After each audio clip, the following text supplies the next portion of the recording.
저는 이제 큰 틀에서 보면 어쨌든 도시재생까지 오는 이 현재 시점에 대한 진단이 좀 필요할 것 같고요. 그 뭐냐면 도시라는 게 더 전문가가 있지만 여기 진짜 전문가가 여기 있죠.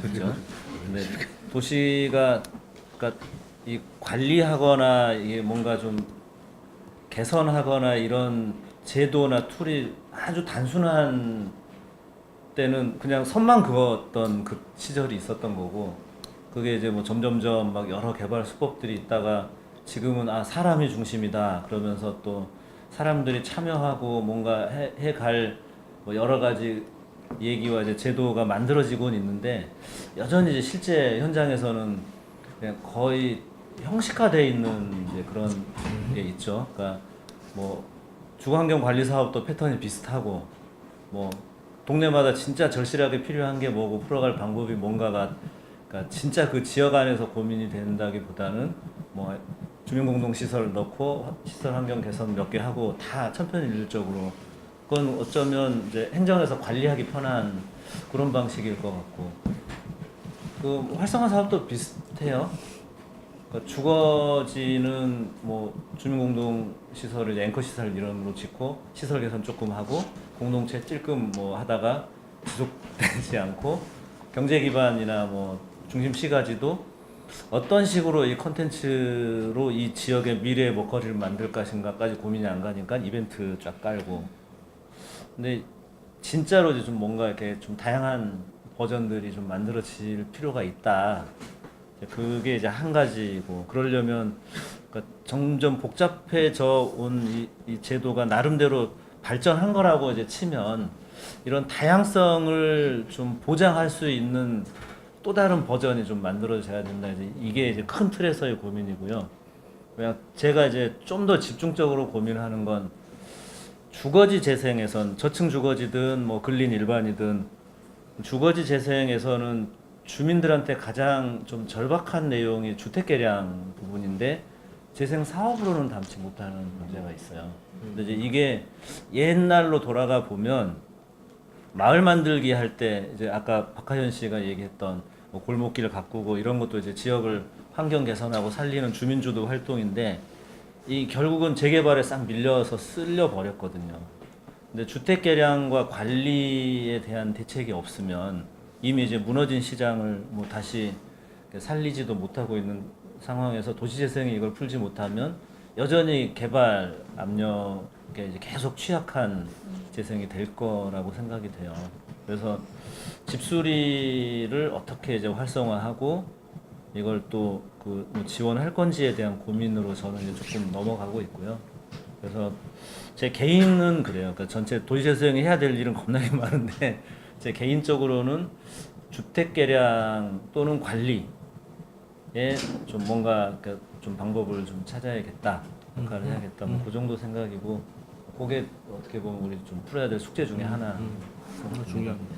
저희가 지금 책을 사례로 보면 일본에 보면 저는 많은 책이 있는데 이토록 멋진 말이라는 책을 보면 그 인구 절벽 시대 지방이 확실하게 망해가지고 뭘 이렇게 해야 돼? 경제를 일으켜야 되는 거예요. 우리가 사회적 관계망 형성을 통한 거버넌스를 일으키는 게 아니라 경제를 일으키기 위해서 지역에 있던 뭐 안경 뭐 그런 기존에 그와 경제를 일으킨 사람들이 주체가 돼서 그게 주민이 되는 거죠. 그러니까 무슨 얘기를 드리고 싶냐면 제 입장에서는, 그러니까 그 마을이 어떤 도시재생 사업을 할 건가에 대한 미래상과 그 사업에 대한, 그게 커뮤니티 비즈니스가 됐던 뭐 이코노믹 비즈니스가 됐던 그 비즈니스 모델을 충분히 한 1년 그 활성화, 그 부분에서 활성화는 금방 나오거든요. 예. 이거를 짜기 위한 노력이 되어 가지고 주민이라는 과정도 여러 가지가 되잖아요. 뭐 아른스타인처럼 참여, 아까 주민 참여 8단계입니다. 와서 그냥 손드는 주민도 주민이잖아요. 뭐 있을까? 와서 그냥 사탕 있나 보는 것도 주민인 거고, 5년 동안 같이 주민 운영회가 돼서 지속적으로 내 돈 주고 술 사 먹고 하면서도 지역 주민들한테 요거도 먹는 사람도 주민인 거잖아요. 그럼 우리는 어느 정도로 주민을 볼 것인가에 대한 문제 등등을 얘기를 우리가 좀 같이 좀 해봐야 되지 않는가를 첫 번째로 다시 돌아가면, 이해관계자에 대한 역할을 구분할 수 있는 그 지역의 사랑과 장소성을 좀 고민할 수 있는 제 개인적인 생각 그런 생각이 들었습니다. 그러니까 369 마을에 확 사례를 저는 한 5년간 이렇게 했던데 보면 어찌됐든 지역에 5, 60대 우리 60대 아줌마들 7, 80대 아니에요. 그들은 그냥 참여.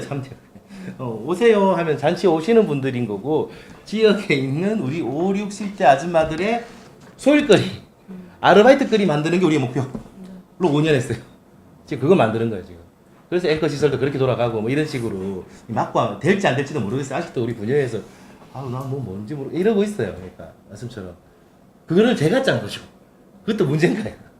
내가 잡아가지고 하는 것도 뭐 하여튼 그러니까 말씀처럼 그런 기회가 좀 됐으면 좋겠다. 이게 우리가 주민 참여라는 거지 이 도시재생이란 기법이 뭐 전문가 주민이 모든 거를 이건 또 아니잖아요. 또 같이 또 그런 것들이 있으니 그 지역과 장소성과 그 사람, 아까 비즈니스 모델을 어떻게 만들까, 마을의 미래상을 어떻게 볼 것이냐. 아름다운 캠퍼스타운 같은 경우는 다릅니다. 주민이 없습니다. 오바에서 청년 창업이에요. 청년 창업을 일으켜서 이들이 이 지역에 살게 하자. 네? 그들이 그 지역에 살면서 인구 절벽을 좀 막고 그들이 지역 교류하는 사회적 그래도 너희들 좀 이득 얻으니 사회적 관계망 좀 만들어봐.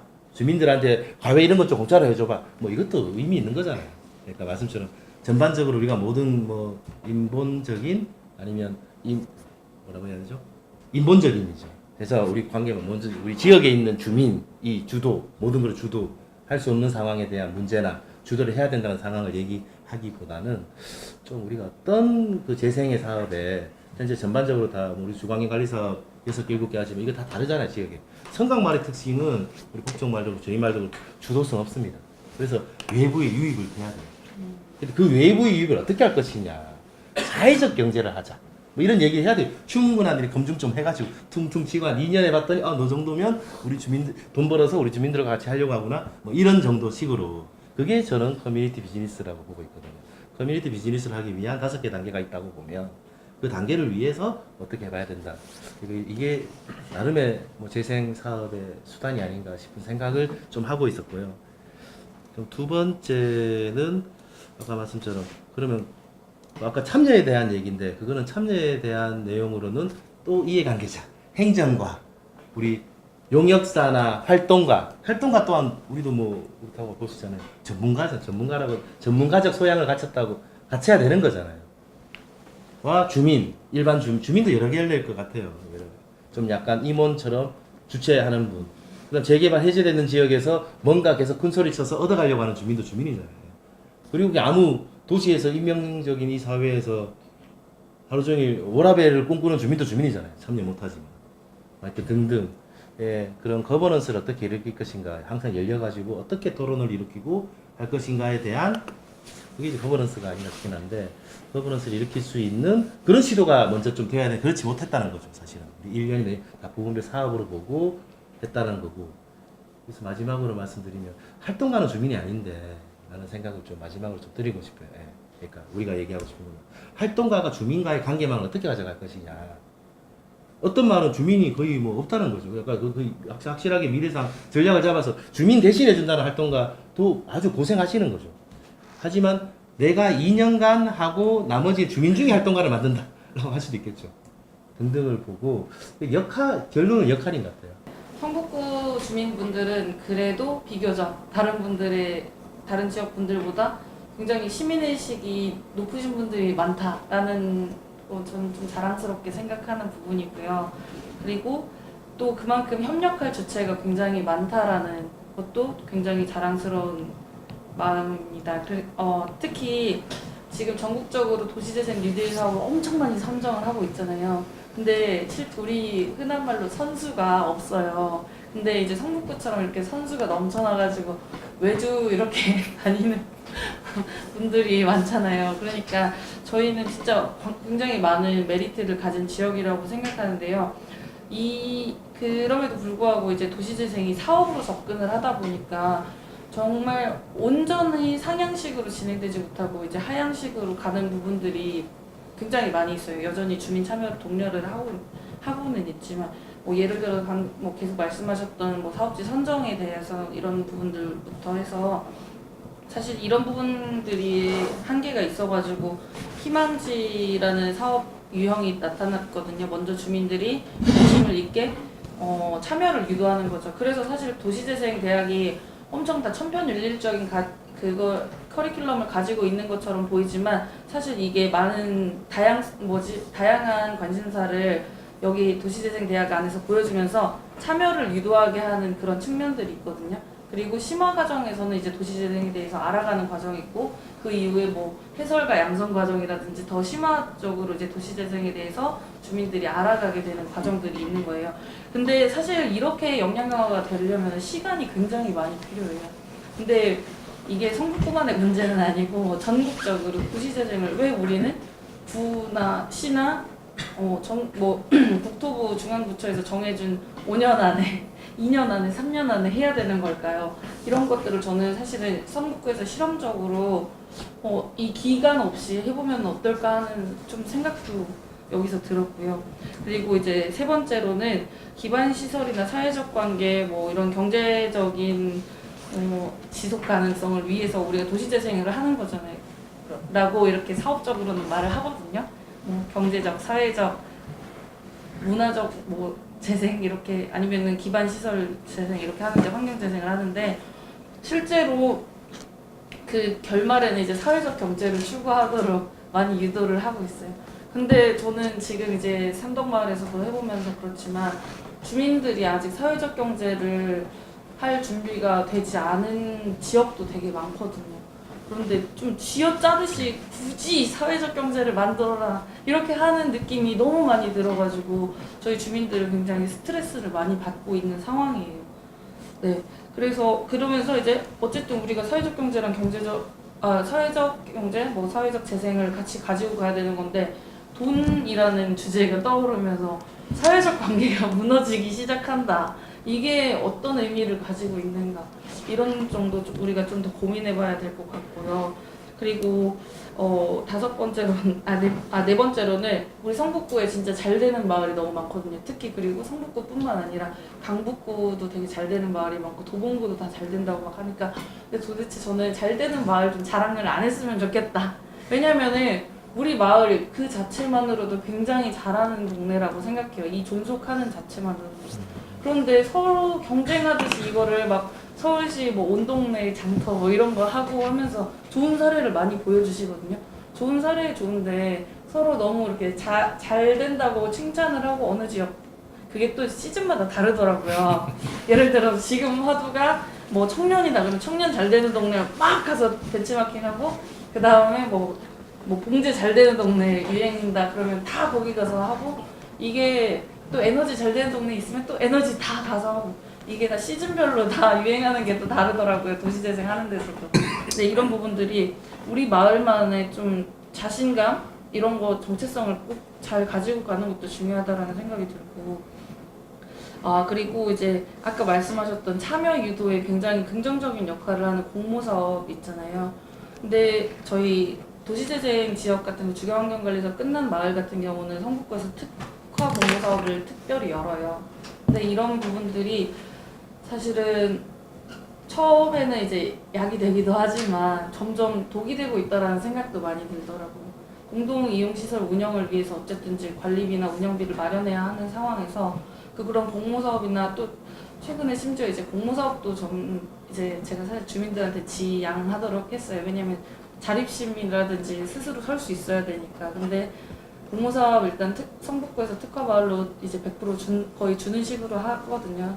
그래서 받으니까 그거 운영하도록 이제 했는데 그 다음에는 평생교육, 평생학습이라든지 여러 가지 취미 모임 하는 게 있었어요. 근데 주민분들이 자발적으로 저 몰래 쓰셔가지고 이제 선정되신 거예요. 근데 저는 그게 너무 자랑스러웠어요. 주민분들이 이렇게 역량 강화 되셔서 이제 운영을 하시는구나 했는데 이제 선정되는 것보다 중요한 게 또 운영하고 관리하는 부분이잖아요. 이런 부분들이 실제로는 지금 굉장히 어려워요. 서울시 다들 아시겠지만 보조금 운영 시스템이 정말 복잡하고 주민분들이 하기가 쉽지 않거든요. 그런 부분들이 있는데 또 그 부분도 어려움도 있고 근데 보조금 만능주의로 너무 풀어나가려고 하지 않는가 하는 생각이에요. 지역 이렇게 역량 강화가 되는 거는 돈으로만 되는 건 아니라고 생각하거든요. 그런데 사실 그 주거환경관리사업 사업지역들 보조금 주는 게 원래 처음에 50만 원씩 매달 줬었어요. 초기에는. 그리고 주민공동이용시설이 준공이 될 때까지. 그런데 이제 중간에 바뀌었어요. 40만 원은 시에서 보조해주고 10만 원은 지역 그 기금에 있는 매칭을 해가지고 매달 이렇게 50만 원씩 쓸 수 있게 한 건데 이제 이 부분에서도 저희 마을 같은 경우는 뭐 1분기 거가 1, 2월 달에 사실 우리 시에서 돈이 안 내려올 때가 있잖아요. 근데 3월 달에 갑자기 150만 원이 빵 나온 거예요. 그렇게 하면 주민들이 이거 갑자기 쓸 수 있는 상황이 아니었던 것도 있는데 이런 게 저희 원래 주민공동 이용시설이 준공이 됐기 때문에 끝났는데 최근에 이제 관리형 주거환경관리사업 지역이라 그래가지고 다시 이거를 주도록 방침이 내려왔어요. 서울시에서. 그래서 이런 부분들이 주민들을 정말 스스로 설 수 있게 하는가 이런 부분에 대해서 저는 최근에 굉장히 많은 고민을 하고 있는 상황이고요. 이런 공모사업을 유연하게 운영하는 주민들이 늘어날수록 이거 주민을 다 공무원 시킬 건가 주민을 행정요원으로 만드는 육성학교인가 이런 고민들도 되게 많이 들고요. 그 피로도도 더 굉장히 많이 증가하는 상황이고 그리고 아까 이제 장이동 사업이 우리 다른 사업들이랑 다르다라는 거를 들으면서 생각했던 게 뭐냐면 또 행정에서 관리를 분리해서 합니다. 그 예를 들어서 우리는 지금 도시재생 마을이라고 해서 다 같이 모여서 여기 왔잖아요. 그런데 이제 온 동네를 하거나 뭐 서울시 도시재생 축제 그 컨퍼런스 크게 했었잖아요. 그때는 나도 도시재생 마을인데 우리도 여기에서 배우면 좋겠는데 했는데 온 동네 그냥 유사한 작은 소규모 단지들끼리 작은 장터 했고요. 그리고 그 다음 주에 그 도시재생 컨퍼런스라고 엄청 크게 했어요. 서울시에서. 근데 그때는 이제 장이동이 나간 거예요. 그리고 이제 성북구 안에서도 모임할 때 같이 교류할 수 있는 그런 네트워크 때도 장이동은 안 나오시잖아요. 그렇죠? 그때는 또 이렇게 지금 기존에 있는 주민들 그 주거환경관리사업 주민들끼리만 모이고 있어서 이런 부분이 조금 한계가 아닌가 싶습니다.